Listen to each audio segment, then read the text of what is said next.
अब तुझे रोमा में गवाही देनी होगी।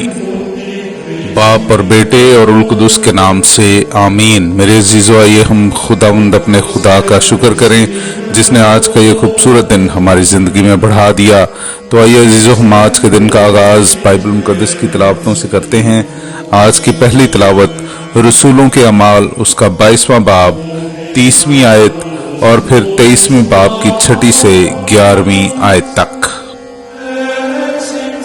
दूसरे दिन इस इरादा से कि खूब दरियाफ्त करे कि यहूदी उस पर क्या इल्ज़ाम लगाते हैं, उसे खोल दिया और हुक्म दिया कि सरदार काहिन और सारी अदालत आलिया जमा हो और पौलुस को नीचे ले जाकर उनके सामने खड़ा कर दिया।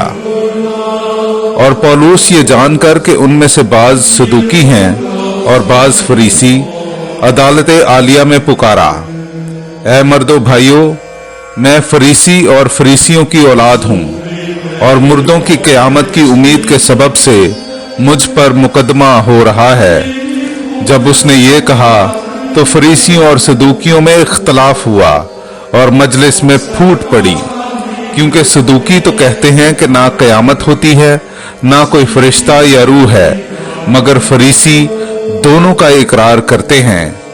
बस बड़ा शोर हुआ और फरीसियों के फिरके के चंद फकी उठे और यूं कहकर झगड़ने लगे कि हम इस आदमी में कुछ बुराई नहीं पाते। अगर किसी रूह या फरिश्ते ने उससे कलाम किया हो तो फिर क्या। जब बड़ी तकरार हुई तो कायद ने इस खौफ से कि पौलुस उनसे टुकड़े टुकड़े ना किया जाए, फौज को हुक्म दिया कि उतरकर उसे उनके दरमियान से जबरदस्ती निकालो और किला में ले आओ।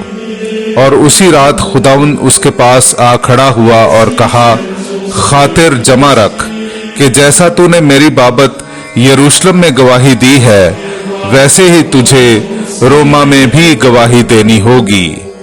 पाक कलाम का पढ़ा और सुना जाना हम सब के लिए बाइस बरकत हो। खुदा का शुक्र हो। ऐ खुदा, मेरी हिफाजत कर, मैं तेरी पनाह लेता हूँ।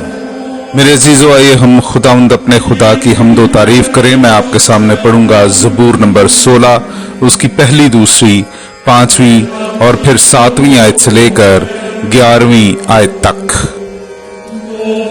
ऐ खुदा, मेरी हिफाजत कर, क्योंकि मैं तेरी पनाह लेता हूँ।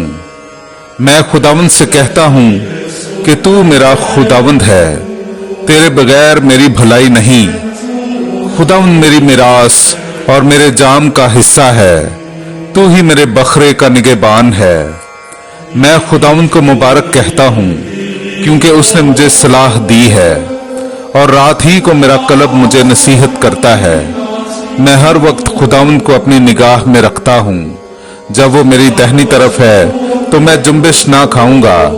इसलिए मेरा दिल खुश और मेरी रूह शादमान है, बल्कि मेरा जिस्म भी अमन से रहा करेगा, क्योंकि तू मेरी जान को आलमे असफल में ना छोड़ेगा और ना तू अपने मुकद्दस को सड़ने ही देगा।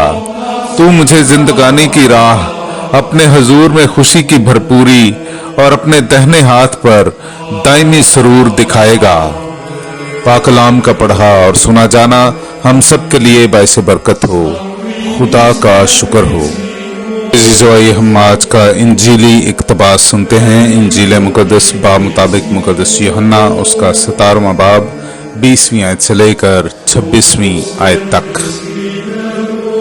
मैं सिर्फ इन्हीं के लिए नहीं बल्कि उनके लिए भी अर्ज करता हूँ जो इनके कलाम के वसीले से मुझ पर ईमान लाएंगे, ताकि वो सब एक हों, जिस तरह कि तू ऐ बाप मुझ में है और मैं तुझ में हूँ, वो भी हम में एक हों, ताकि दुनिया ईमान लाए कि तूने मुझे भेजा है।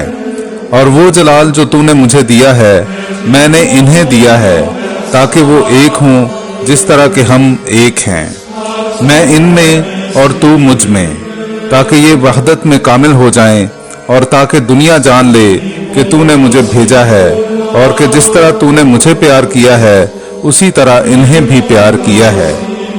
ऐ बाप, मैं चाहता हूँ कि वो भी जिन्हें तूने मुझे बख्शा है, जहाँ मैं हूँ मेरे साथ हूँ, ताकि मेरे उस जलाल को देखें जो तूने मुझे दिया है, इसलिए कि तूने दुनिया की तकवीन से पेशतर ही मुझे प्यार किया। ऐ आदिल बाप, दुनिया ने तुझे नहीं जाना मगर मैंने तुझे जाना है, और इन्होंने भी जाना है कि तूने मुझे भेजा है, और मैंने तेरा नाम इन पर जाहिर किया है और जाहिर करूंगा, ताकि वो प्यार जिससे तूने मुझे प्यार किया है इनमें हो और मैं इनमें हूँ। पाक कलाम का पढ़ा और सुना जाना हम सब के लिए बाइस बरकत हो। खुदा का शुक्र हो।